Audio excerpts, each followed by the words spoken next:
And he says, is there a world where we are okay with Tony D coming back? Not saying extension prior to the end of the season or anything crazy. Go Isles, beat the Rangers.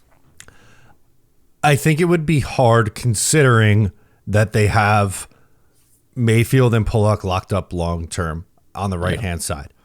It's going to be dependent on what they do with Noah Dobson. Now, I'm not saying if you trade Noah Dobson, then it's like, oh, keep Tony DeAngelo around, then he's going to be your Noah Dobson replacement for 82 games. That's not what I'm saying here. But for depth, I don't hate it, specifically like just looking at how he's played, right? But I think with how he's played, someone's going to pay him to be a regular. Unless maybe, what if the Islanders trade Scott Mayfield to like Toronto in the offseason or something like that, and then sign Tony DeAngelo for $1 million for a year?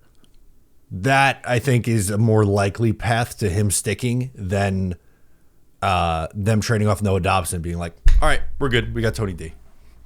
Yeah, no, I totally agree with you. Is there a path where I would not be okay with it in general, but that's a very personal thing. It has nothing to do with his play on the ice, which, as I said during the show, like he's been good. On that alone, on him being his level of play, I would be okay. I would not give him more than a year, and I think everyone is on the same boat, whether you're okay with him as an individual or not.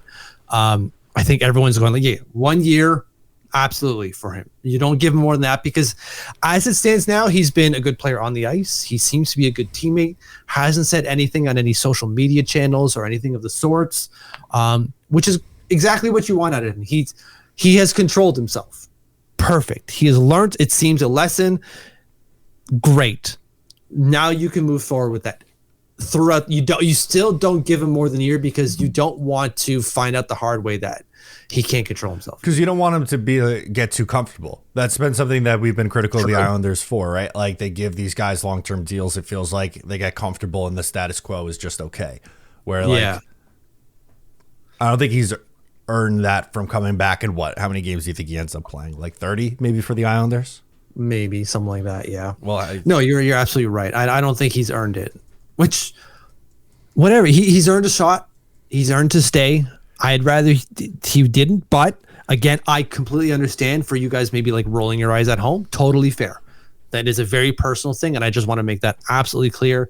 That's how I feel personally, but his play on the ice has been good, man. He will be in the league somewhere next year. It's not like he's come in and like not played well. It's like, all right, he's going to go back to Russia. Like that was a failed experiment.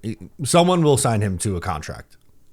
I would imagine so. Yeah, absolutely. So if you can get it for 1 year to $1 million, maybe 1.5 type of thing, nothing above 2, fine. I'm okay with it. If you like that, make sure to subscribe to Up the Turnpike on Patreon for more exclusive New York Islanders content.